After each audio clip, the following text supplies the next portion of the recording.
This is where we stop?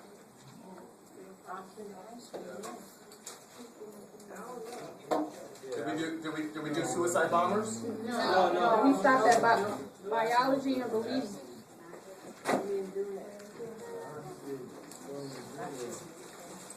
Biology and beliefs is where we stopped? Really? We finished it? Okay, cool. So we're starting with suicide bombers. Anybody know what a suicide bomber is? A kamikaze? Right? Listen. We can't stereotype, and we can't be prejudiced. Only suicide bombers are not Muslims and those persons from Arabic countries and Arabic nations. There have been suicide bombers for centuries. Suicide persons that call themselves kamikazes, that committed purposeful suicide, if you will. Okay? And here we're studying what influences someone to want to believe or to want to value something to some extent that they would take their own life for a cause. There's a lot of indoctrination and influence that comes into play with suicide bombers. And the question is it persuasion or is it brainwashing? What's the difference between persuasion and brainwashing if you had to delineate or distinguish? Ashanti?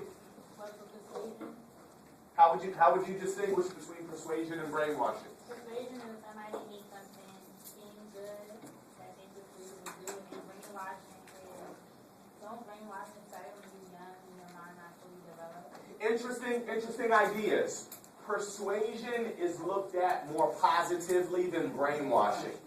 Brainwashing is looked at as manipulation and control. Persuasion is looked at as influencing. Yes. Coercing, influencing, but it doesn't have that negative connotation to it.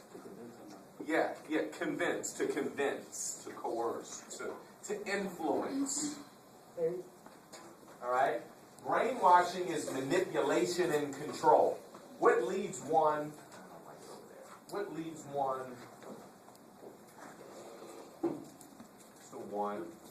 to kill themselves for a cause? Chantal, you can hold on to this.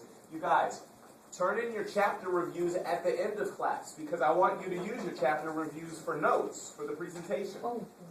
Okay, so as you leave, just turn in your chapter review. Make sense? It's your note. They're your notes and your outlines for the class. We're going over chapter 12 today. That's why I'm trying to go quickly.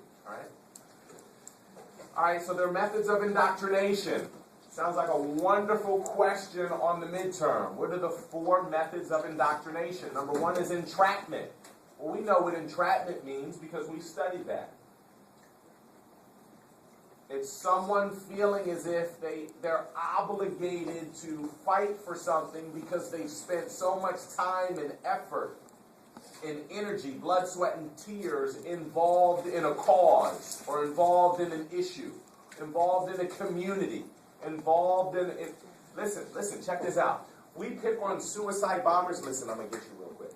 Suicide bombers, we all have this stereotypical, because of 9/11, we have this stereotypical profile of a suicide bomber. But watch this.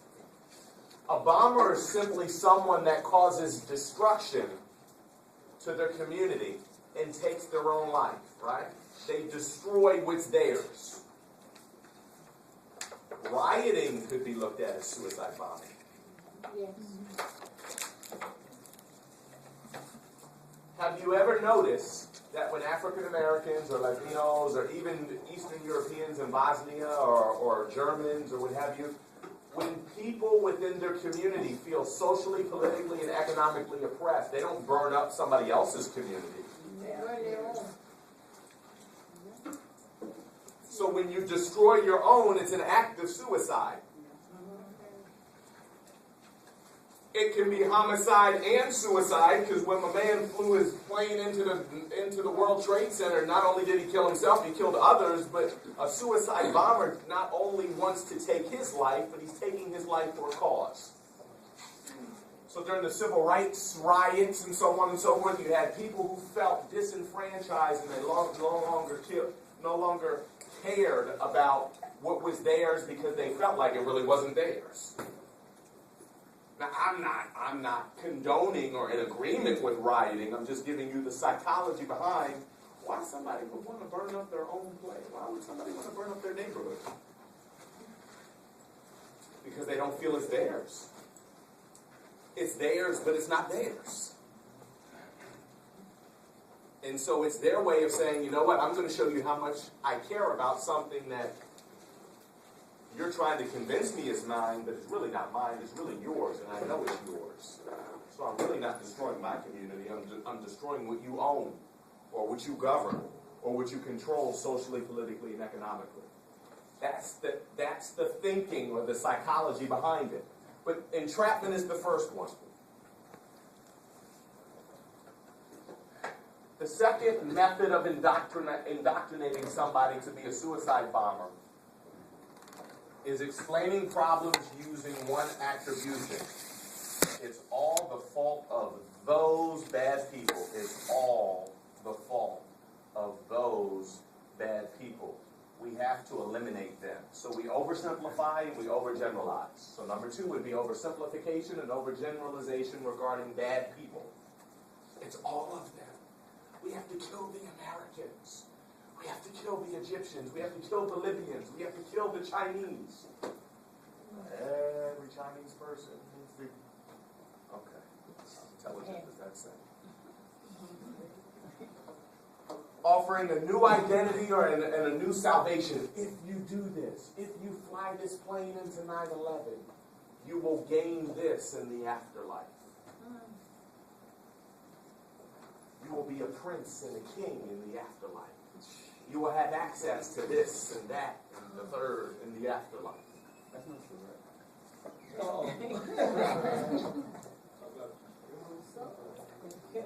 That's what they believe. That's what they believe.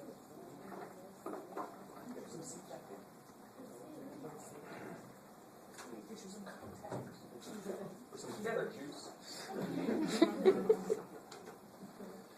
Controlling access to disconfirming information. Check this out. This is where the brainwashing comes in, especially in number 4. Check this out. If I say we need to kill all of the people who live in Newark, because the people who live in Newark all smoke crack. Then watch this. I don't want you to have information that discounts the false assertion. Make sense? Class, are you with me? Yes. So in other words, I keep you from getting information that discounts my stereotype. You guys get me? Look at number 2. Explaining problems using one attribution. It's all the fault of those bad people. Well, what if they're not all bad? But I can't give you any of the information that informs you that some of the people are good. So I make sure you don't have access to this information. That's the brainwashing. That's not persuasion. That's brainwashing. That's control and manipulation. I don't want you to have information that there are some good, intelligent, sharp, brilliant people in Essex County or in Newark. You eliminate all of the Newarkans. That's controlling the access of disconfirming, disagreeing information. You all get that? Does that make sense? Yes. We gotta hustle. Alright, I got a bad grade because the teacher, sound like y'all, I got a bad grade because the teacher wrote tricky questions that had nothing to do with what we talked about in class. Which of the following does this describe? Is it a just world hypothesis? No, because a just world says everything's fair. This person is criticizing or complaining about Professor Kobe. Self-serving bias? What's a self-serving bias do? It's a bias that serves the self. So in other words, we have issues, we make mistakes, we have lapses, but we don't acknowledge our lapses. We criticize and complain and play the blame game. Or is it a dispositional attribution? Remember, class, there's dispositional and then there's situational. Dispositional is what we do when we critique others. Oh, he's a wretched demon. I can't stand him. He's just selfish. That's what we do with others. But when it's us, Professor, I'm really a good person. It was my son who had tuberculosis. Situational. It's situational with us. Right? Remember the car crash? And you had the two people with the car crash? And the one guy said, he's so careless. And the girl, I forgot what she said, but it was more so situational. Maybe he's under a lot of pressure in his life, I think she said. You guys remember that? Yes. Okay. Is it a dispositional attribution? Listen. Is the student complaining about Professor Kobe's disposition or personality or character? Y'all looking at me. Look at me. No. I got a bad grade because the teacher wrote tricky questions that had nothing to do with what we talked about in class. Is the student criticizing my person? No. Indeed. It's not he didn't say, the student didn't say, Professor Kobe is nasty, he's selfish, and he's inconsiderate. That's disposition. This is blame game. It wasn't me. It wasn't because I didn't study. It's because the professor was trying to trick me. Playing the big blame. Individual